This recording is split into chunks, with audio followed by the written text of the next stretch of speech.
السلام عليكم ورحمة الله وبركاته. نحمده ونستعينه ونستغفره ونؤمن به ونتوكل عليه ونعوذ بالله من شرور أنفسنا ومن سيئات أعمالنا. من يهد الله فلا مضل له ومن يضلله فلا هادي له. وأشهد أن لا إله إلا الله وحده لا شريك له.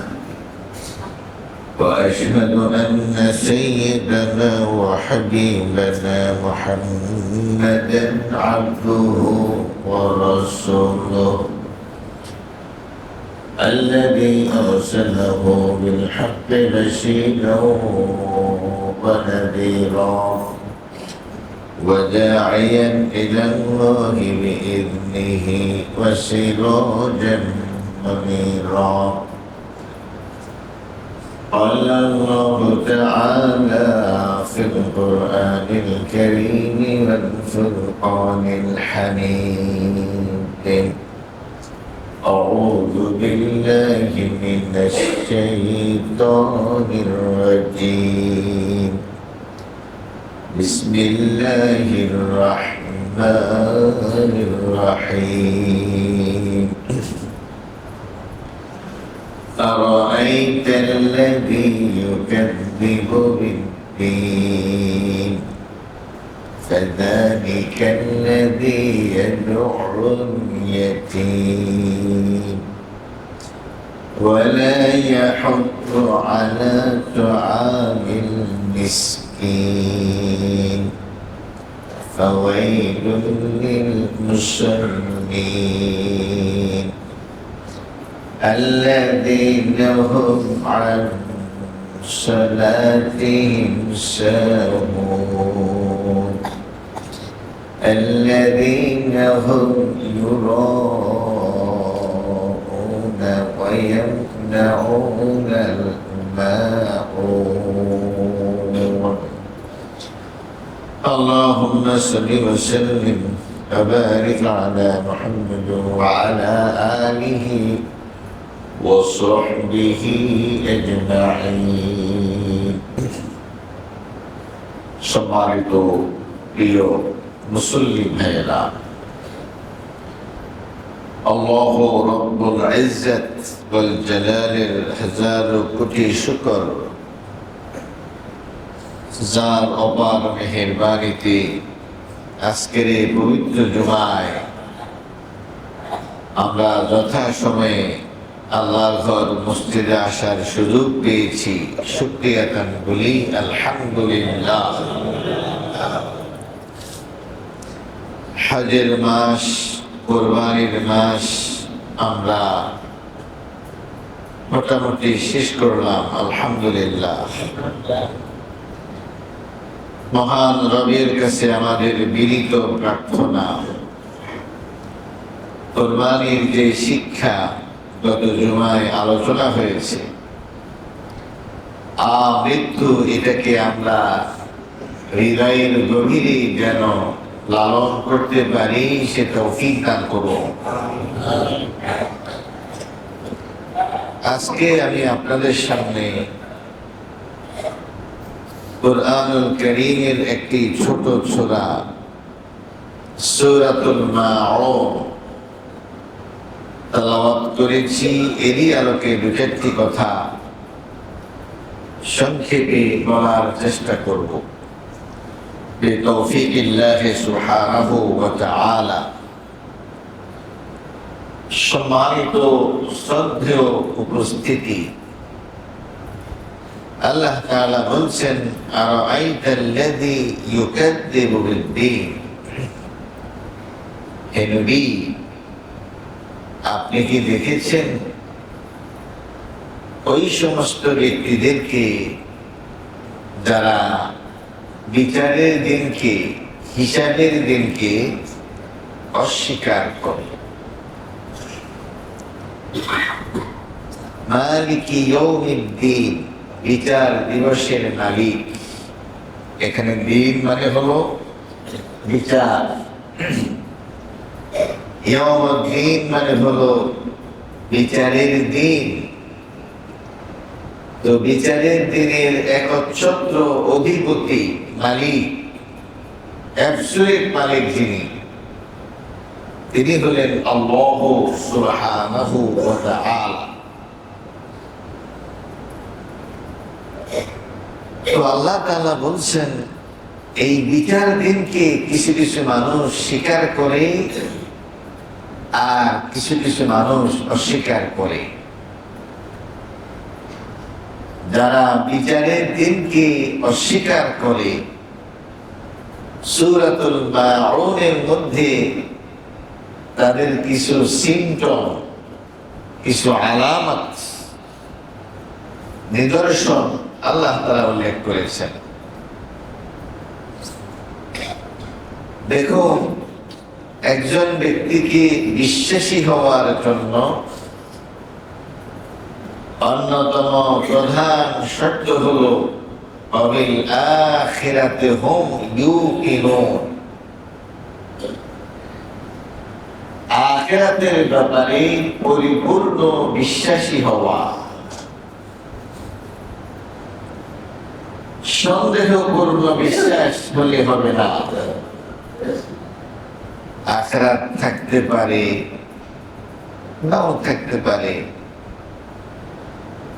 আখিরাতের ব্যাপারে আমি নিশ্চিত না, মরার পরে আমার জীবন আছে নাকি নেই আমি শিওর না। এটা হলো সন্দেহ। এই সন্দেহ যারা পরকালের ব্যাপারে করবে তারাও বেঈমান। তারা কি? বেঈমান। পরকালের ব্যাপারে যিনি আমাদেরকে সংবাদ দিয়েছেন তিনি হলেন নবী মুহাম্মদুর রাসূলুল্লাহ। তিনি এমন একজন ব্যক্তি যিনি কখনো কোন পৃষ্ঠা উনি পড়েন নাই, কেউ তাকে কখনো পড়ান নাই। তিনি ছিলেন উম্মি, তিনি ছিলেন নিরক্ষর। তার কোনো টিচার ছিল না, সে সময় কোনো ল্যাব ছিল না যেখানে কোনো কিছু টেস্ট করা যায়। অথচ তাকে দিয়েই আল্লাহ তাআলা বিজ্ঞানের এমন এমন তথ্য উপস্থাপন করিয়েছেন যে এই জামানা যখন বিজ্ঞানের যুগ চলছে, জয় জয়কার অবস্থা, এই সময়েও মানুষ অস্বীকার করতে পারছে না মুহাম্মদুর রাসূলুল্লাহ সাল্লাল্লাহু আলাইহি ওয়াসাল্লামের দেয়া তথ্য থেকে, তার দেয়া বিজ্ঞান সংক্রান্ত বক্তব্যকে এই জামানায়ও অস্বীকার করা সম্ভব হচ্ছে না। এর কারণ কি? এর কারণ হলো নবী মুহাম্মদ সাল্লাল্লাহু আলাইহি ওয়াসাল্লামকে আল্লাহ তাআলা 40 বছর পর্যন্ত কোন শিক্ষকের কাছে পাঠান নাই। হঠাৎ করে একদিন তিনি গায়েবের সংবাদ নিয়ে উপস্থিত হলেন। ইকরা রাব্বুকাল আকরাম আল্লাযী আল্লামা বিল কলম, ইকরা ওয়া রাব্বুকাল আকরাম। ইকরা পড়ো, বিসমি রাব্বিক, তোমার রবের নামে যিনি সৃষ্টি করেছেন তোমাকে। তিনি কখনো কোনো নদী দেখেন নাই, কোন সাগর দেখেন নাই, অথচ তিনি সমুদ্র সম্পর্কে বলতেছেন মারাজাল বাহরাইনি ইয়ালতাকিয়ান বাইনাহুমা বারযাখুন লা ইয়াবগিয়ান, দুই সমুদ্রের মিলন হয়েছে, এমন মিলন যে মাঝখানে রয়েছে বাধা, যে বাধার কারণে এদিকের পানি সেদিকে, সেদিকের পানি এদিকে আসে না, পানিগুলো মিলেমিশে একাকার হয়ে যায় না। এই কথা তিনি কোত্থেকে বললেন? এই কথাটা তাকে তিনি বলিয়েছেন যিনি মুহাম্মদ সাল্লাল্লাহু আলাইহি ওয়াসাল্লামকে দিয়ে আখিরাতের সংবাদ প্রচার করাবেন, পরকালের সংবাদ প্রচার করাবেন। কুল্লু মান আলাইহা ফান, সব কিছু একদিন ধ্বংস হয়ে যাবে, নিঃশেষ হয়ে যাবে। সৃষ্টি সম্পর্কে তিনি এই মন্তব্য করলেন।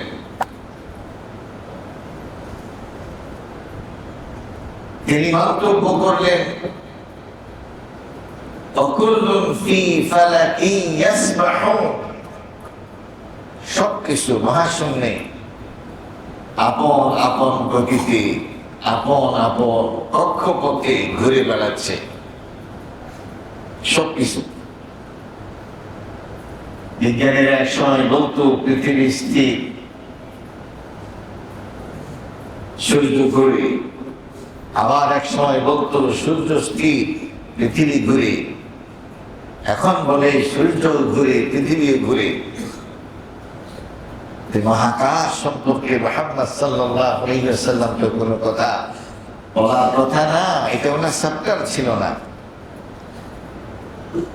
কিন্তু তার কথা বলা, তার বলা বিষয় আজকে বিজ্ঞান সত্য প্রমাণ করেছে। কেন?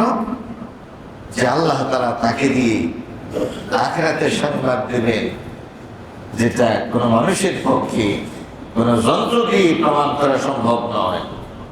তাহলে এটা মানবো কেন?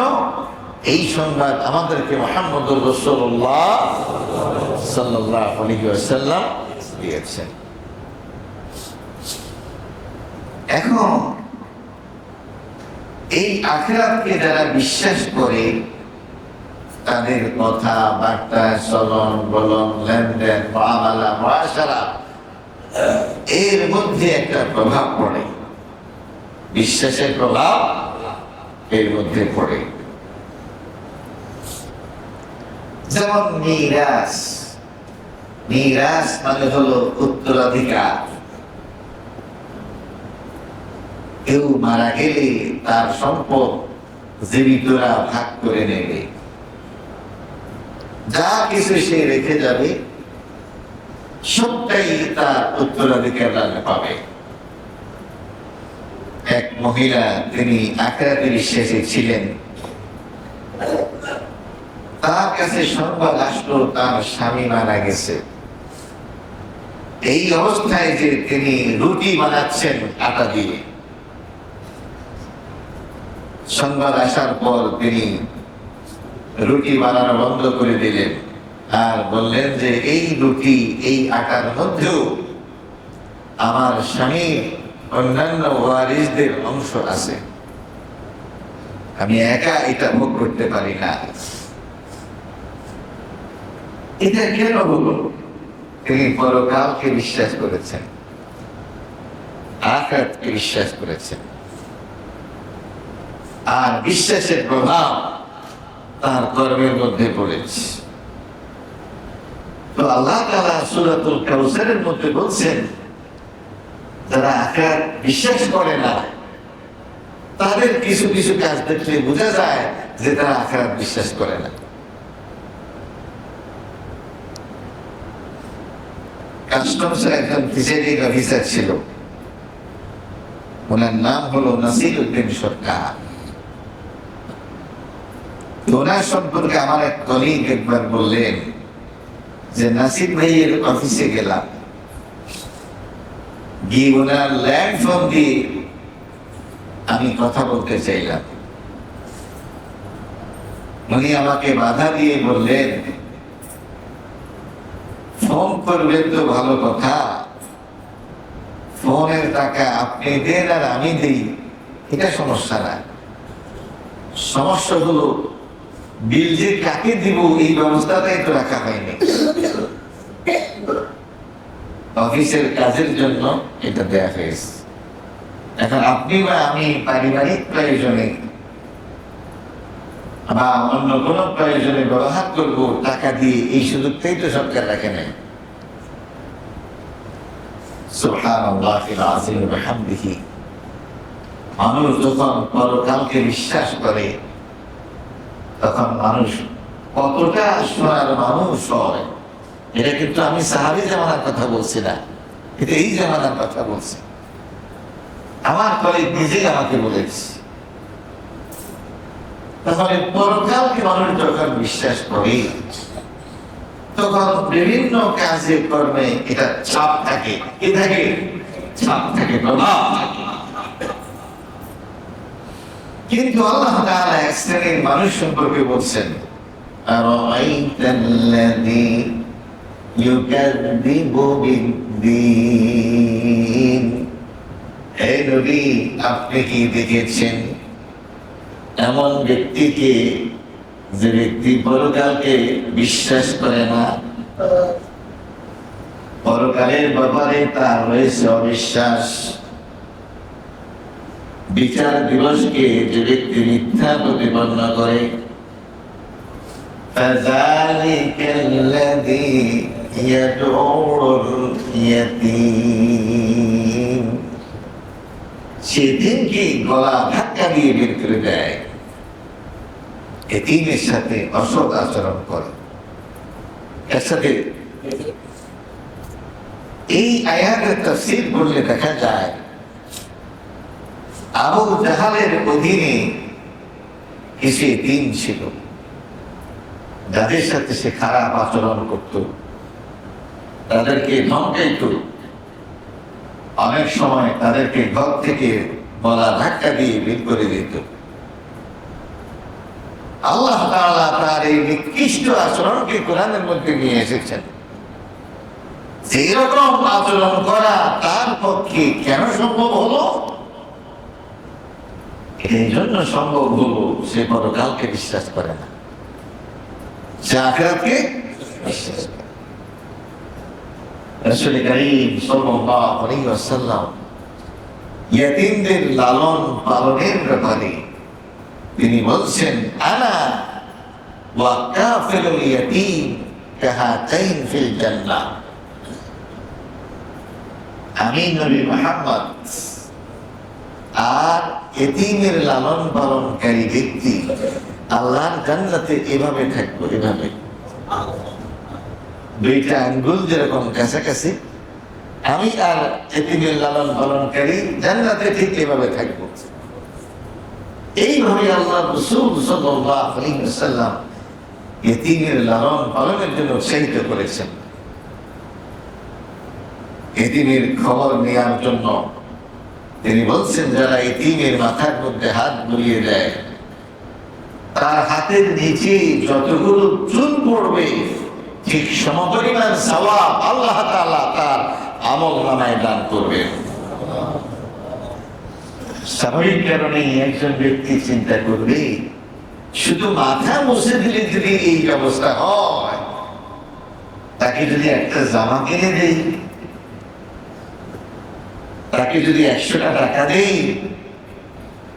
তার পড়াশোনার দায়িত্ব যদি আমি গ্রহণ করি, তার ভরণ পোষণের দায়িত্ব যদি আমি গ্রহণ করি, আল্লাহ তাআলা খুশি হয়ে সেদিন আমাকে নবীজির সাথে একসাথে জান্নাতে থাকার ব্যবস্থা করে দেবেন। তাহলে আপনি আখিরাতকে স্বীকার করলে এতিমের সাথে একরকম আচরণ করবেন, আর আখিরাতকে অস্বীকার করলে আরেক রকম আচরণ করবেন। এক সাহাবী বলছেন, ইয়া রাসূলুল্লাহ সাল্লাল্লাহু আলাইহি ওয়াসাল্লাম, আমার হৃদয় খুব শক্ত, কারো কষ্টে আমার হৃদয় গলে না, মোমের মতো নরম হয় না। আল্লাহ রাসূল সাল্লাল্লাহু আলাইহি ওয়াসাল্লাম বললেন, এই কঠোর পাথরের মতো অন্তরকে নরম করতে হলে এতিমের মাথায় হাত রাখো। সুবহানাল্লাহ। তার মানে এতিমের প্রতি সদয় হও, তার প্রতি করুণা করো, অনুকম্পা করো। আল্লাহ তাআলা তোমার এই পাথরের মতো শক্ত হৃদয়কে মুমিনের মতো নরম করে দেবেন।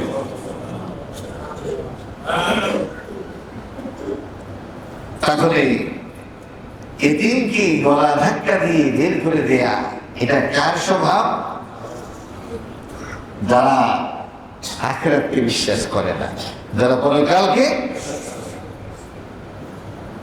أرأيت الذي يكذب بالدين فذلك الذي يدع اليتيم ولا يحض على طعام المسكين। আখিরাতকে যারা অস্বীকার করে তাদের আরেকটা সিমটম হলো তারা মিসকিনদের খাবারের ব্যাপারে আরেকজনকে উৎসাহিত করে না। খেয়াল করেন,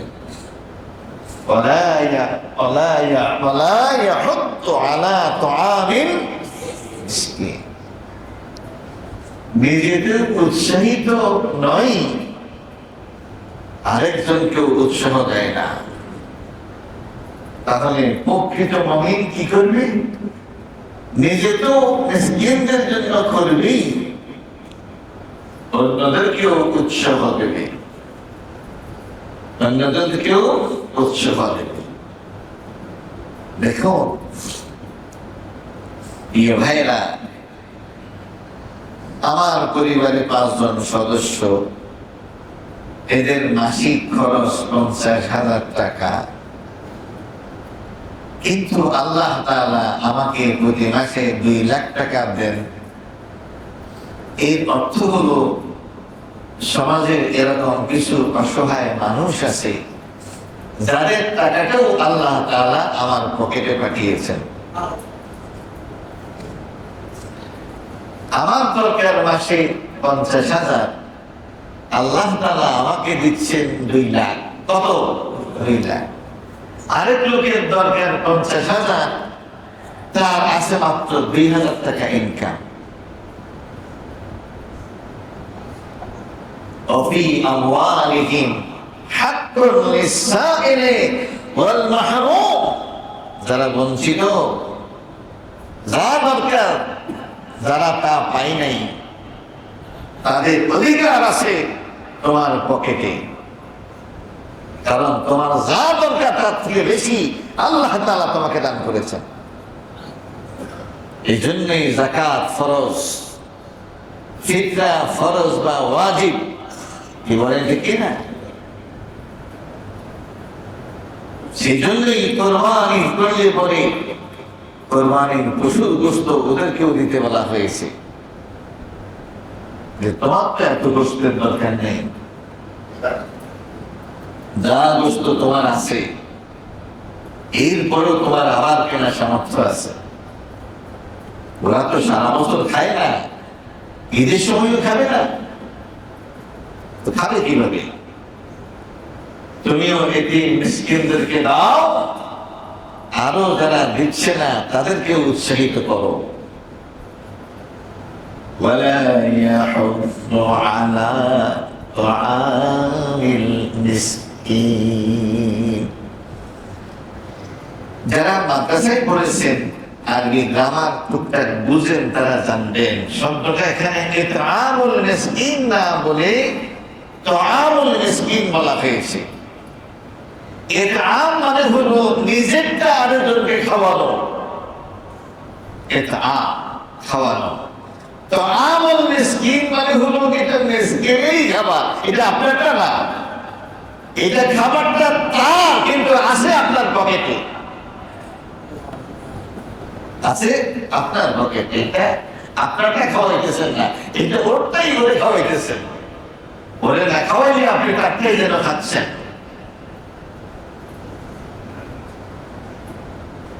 এক লোক বলছিল যার উপরে জাকাত ফরজ সে যদি জাকাত না দেয় সে জাকাত খায়, সে জাকাত খায়। কথাটা সুন্দর, কারণ এটা তো জাকাত হয়ে গেছে মানেই হলো এটা এখন আর তার না, এটা আরেকজনের। এখন এটা তাকে না দেওয়ার অর্থ হলো তারটা সে খাইতেছে।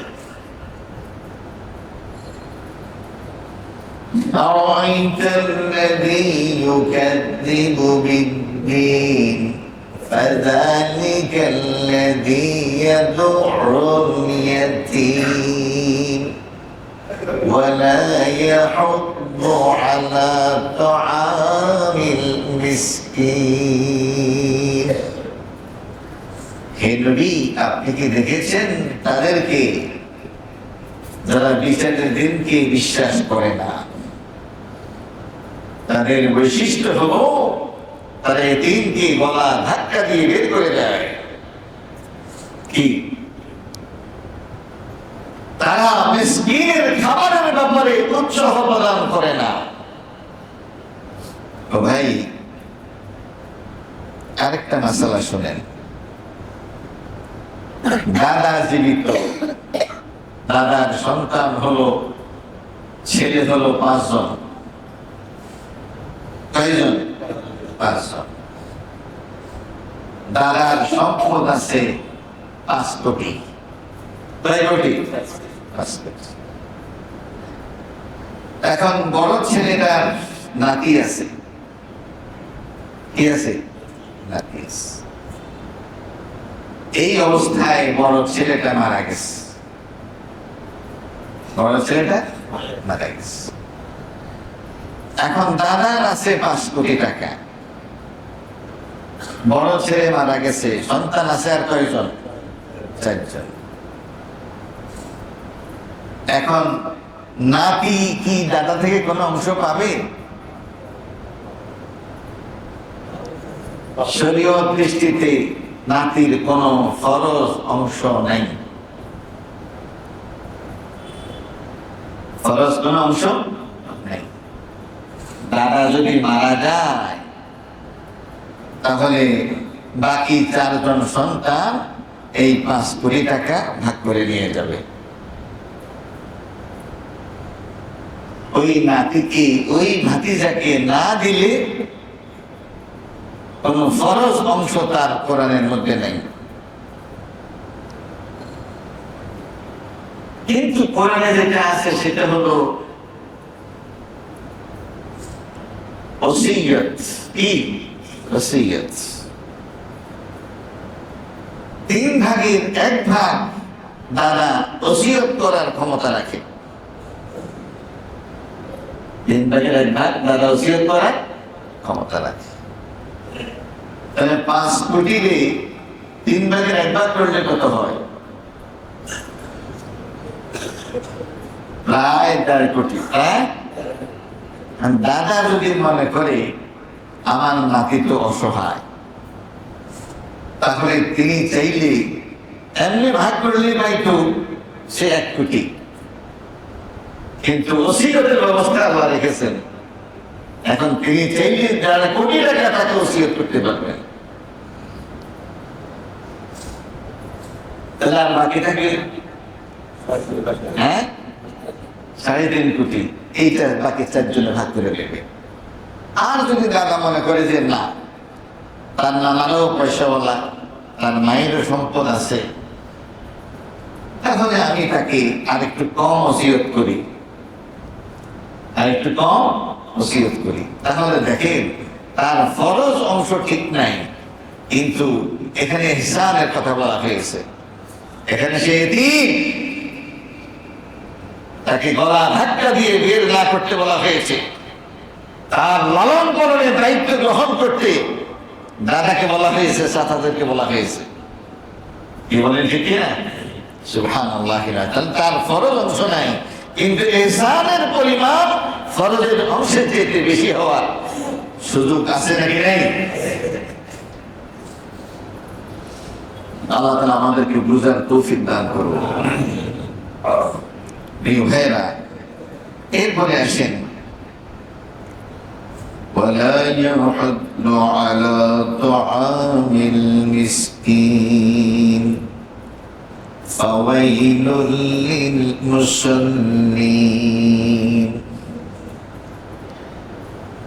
নামাজীদের জন্য ধ্বংস। তাদের জন্য নামাজ, যারা বেনামাজি তাদের জন্য ধ্বংস, এটা ঠিক আছে, কিন্তু নামাজিরা ধ্বংস হোক, নামাজিদের জন্য ওয়াইল, ফাওয়াইলুল লিল মুসাল্লিন, মুসল্লিদের জন্য ওয়াইল, ধ্বংস, এটা কেমন কথা? আল্লাহ আমাদেরকে হেফাজত করুন। এই আয়াত আমাদের জন্য, আমরা যারা নামাজ পড়ি আমাদেরকে চিন্তা করতে হবে যে আমরা ধ্বংস প্রাপ্তদের অন্তর্ভুক্ত কিনা। ইমাম ইবনুল কাইয়িম আল জাওজিয়াহ রাহমাতুল্লাহ আলাইহি তিনি বলছেন, নামাজি হলো 5 প্রকার। নামাজি কয় প্রকার? এক প্রকার নামাজি হলো মুআকাব, যাকে আযাব দেয়া হবে। কি দেয়া হবে? আযাব দেয়া হবে, শাস্তি দেয়া হবে। কে সে? যে ব্যক্তি নামাজের ওযু, সময়, সীমা, নামাজের রকম এগুলোর মধ্যে যার ত্রুটি আছে, পরিপূর্ণভাবে নামাজ আদায় করে না, এমন মুসল্লি, এমন নামাজিকে নামাজ এইভাবে পড়ার কারণে তাকে শাস্তি দেয়া হবে।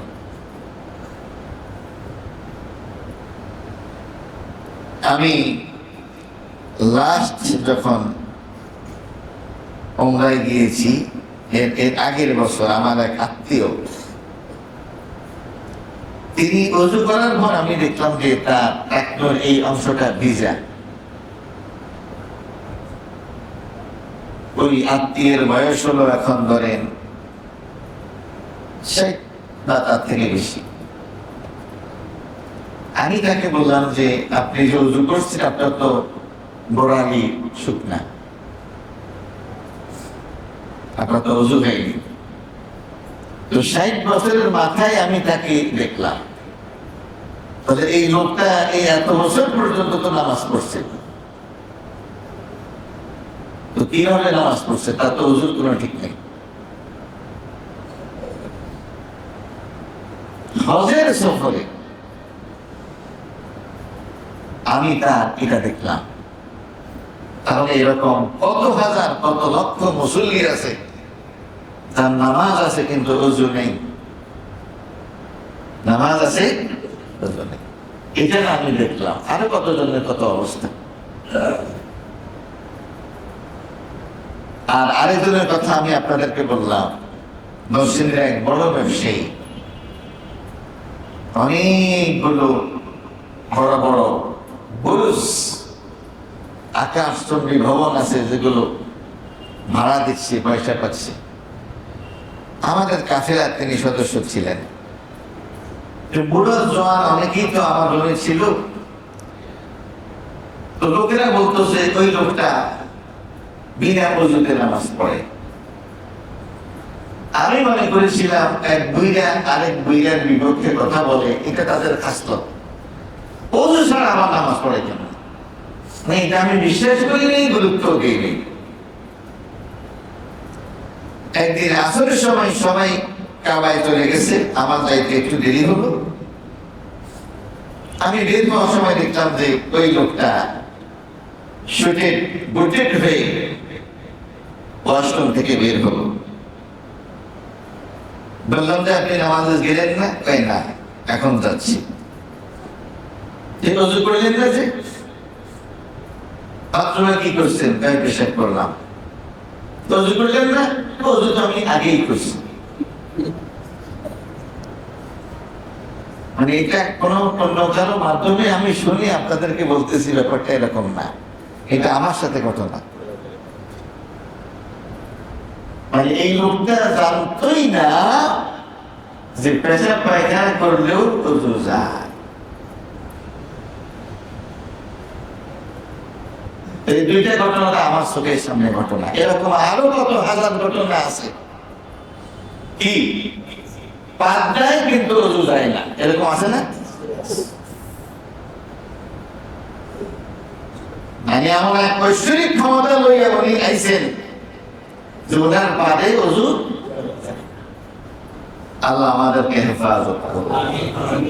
এই জন্য ইমাম ইবনুল কাইয়্যিম রাহমাতুল্লাহি আলাইহি বলছেন, এমন নামাজীকে আল্লাহ তাআলা কিয়ামতের দিন শাস্তি দিবেন। ফাওয়াইলুল লিল মুসাল্লিন, ধ্বংস সেই নামাজের জন্য আল্লাযীনা হুম আন সালাতিহিম সাহুন, নামাজের ব্যাপারে সে অলস। এমন নামাজি, নামাজের টাইমিং তার ঠিক নেই। যখন নামাজ পড়তেছে 5টার দিকে, আসর পড়তেছে সূর্য ডুবার সময়, চলে গেছে বাজারে, 10টায় বাসায় এসে মাগরিব পড়ছে, এশা পড়ছে। ইন্নাস সালাতা কানাত আলাল মুমিনিনা কিতাবান মাওকুতা, নামাজ যেরকম ফরজ, এর সময়টাও আল্লাহ তাআলা নির্ধারণ করে দিয়েছেন, যেটা অনুসরণ করা ফরজ। আল্লাহর দেয়া সময় মতো আপনি নামাজ পড়েন না, আপনার জন্য আলাদা টাইম আপনি বানাই দিয়েছেন। এরকম মুসল্লিকেও আল্লাহ তাআলা শাস্তি দিবেন। এরা নামাজি, এরা কি? যারা টোটালি বেনামাজি, তাদের বাবদ তো আছেই, কিন্তু স্বয়ং নামাজিকেও আল্লাহ তাআলা শাস্তি দিবেন। যারা কাজকে গুরুত্ব দেয়, কাকে? কাজ। এই যে বাসের পেছনে কে কে যেন লিখে দিল, কাজকে বলো না, নামাজকে বলো না আমার কাজ আছে, বরং কাজকে বলো আমার নামাজ আছে। নামাজের সময় হলো ইন টাইম নামাজে দাঁড়িয়ে যাও, এরপরের কাজ করে। বাজার করে লই, খাইয়া লই, ঘুমাই লই, এরপরে উঠে নামাজ পড়বো। এই সমস্ত নামাজকে শাস্তি দেওয়া হবে। 2 নম্বর নামাজই হলো, ওই নামাজিকে জিজ্ঞেস করা হবে, ইউহাসাবু মুহাসাব, তাকে প্রশ্নের মুখোমুখি করা হবে। যে নামাজি ব্যক্তির সময়, বাহ্যিক রোকন, ওযুর ব্যাপারে যত্নশীল, কিন্তু মন্ত্রের কুমন্ত্রণা, ওয়াসওয়াসা প্রতিরোধে ব্যর্থ, ওযু ঠিক আছে, সময় মতো নামাজও পড়ে, রুকু সিজদাও ঠিক আছে, কিন্তু সমস্যা হলো তিনি নামাজে দাঁড়াইলে শয়তান এসে ওনাকে আক্রমণ করে। এটা ওনাকে না, শয়তান সবাইকেই আক্রমণ করে। কিন্তু যারা শয়তান আক্রমণ করলে শয়তানকে প্রতিহত করে না, শয়তানকে প্রতিহত করে না। কথা তো ছিল শয়তান তাকে টেনে নিয়ে যাবে, উনি আবার নামাজে চলে আসবেন, শয়তান আবার নিয়ে যাবে, উনি আবার চলে আসবেন। এইভাবে শয়তানের সাথে ওনার ঘুষাঘুষি, মারামারি নামাজের মধ্যে হইতেই থাকবে। না, শয়তান যে ওনাকে নামাজের পরে খেলার মাঠে নিয়ে গেছে, সালাম ফেরার আগ পর্যন্ত উনি আর নামাজে আসেন নাই। কি উনি নামাজের মধ্যে আফ্রিদি সবকা, টেন্ডুলকারের সেঞ্চুরি উপভোগ করতে আছে। ব্যবসা বাণিজ্য, একবার এই দোকানে আবার সেই দোকানে, আবার টাকার হিসাব, মানে উনিও বুঝতেছেন উনি নামাজের মধ্যেই আছেন, কিন্তু এরপরও ওইগুলাতে ঢুকছে আর নামাজে উনি ফিরে আসেন নাই। শুধু দেহটা নামাজের মধ্যে আছে, অন্তর নামাজের মধ্যে নাই। এমন মুসল্লি হলো মুহাসাব, তাকে জিজ্ঞেস করা হবে। 3 নম্বর মুসল্লি হলো যার গুনাহ মাফ করা হবে। যার গুনাহ মাফ করা হবে। যে ব্যক্তি নামাজের সীমা, নামাজের রোকন সংরক্ষণ করে এবং ওয়াসওয়াসা, অপ্রয়োজনীয় চিন্তা দূর করার জন্য নিজের সাথে সংগ্রাম করে, সে যেন এমন এক শত্রুর বিরুদ্ধে লড়াই করতেছে যে তার নামাজ চুরি করে নিয়ে যেতে চায়। কথা বুঝে আসছে? সাহাবী এসে প্রশ্ন করলেন, ইয়া রাসূলুল্লাহ সাল্লাল্লাহু, নামাজে দাঁড়াইলে এটা মনে পড়ে, ওইটা মনে পড়ে, ওইটা মনে পড়ে। নবীজি বলছেন, এটা হলো শয়তান। সে তোমাকে নামাজ শেষ হওয়া পর্যন্ত তোমার নামাজ চুরি করে নিয়ে যাওয়ার চেষ্টা করবে। যখনই তোমার মনে হবে তখনই তুমি সাথে সাথে নামাজের দিকে মনোযোগ দিবা। এমন নামাজের কারণে আল্লাহ তাআলা গুনাহ মাফ করে দেবেন। 4 নাম্বার হলো সওয়াব প্রাপ্ত। শুধু গুনাহই মাফ হবে না, উল্টো তাকে সওয়াবও দেওয়া হবে। কি দেওয়া হবে? যে ব্যক্তি নামাজের হক, রুকন, শর্তসমূহ পরিপূর্ণভাবে আদায় করে এবং হৃদয় নামাজের হক ও বিধান সংরক্ষণে নিমগ্ন থাকে, যাতে নামাজের কোনো কিছুই নষ্ট না হয়, মানে ডুব দেয়। কি করে? নামাজের মধ্যে ডুব দিয়ে দেয়। আল্লাহর সামনে সে দাঁড়িয়ে আছে, আল্লাহর সামনে কথা বলতেছে। হ্যাঁ, ঠিক এইভাবে যিনি নামাজ আদায় করেন তিনি নামাজের জন্য পুরস্কার পাবেন। সর্বশেষ তিনি বলছেন, এটা হলো মুকাররাব, আল্লাহর নৈকট্য হাসিল হওয়া। কি হাসিল হওয়া? কোরআনে আল্লাহ বলছেন, ওয়াসজুদ ওয়াকতারিব, সিজদা করো, আল্লাহর কাছে চলে যাও। সিজদা করো, আল্লাহর কাছে চলে যাও। নবী সাল্লাল্লাহু আলাইহি ওয়াসাল্লাম বলছেন, নামাজ হলো আমার চক্ষুকে শীতলকারী,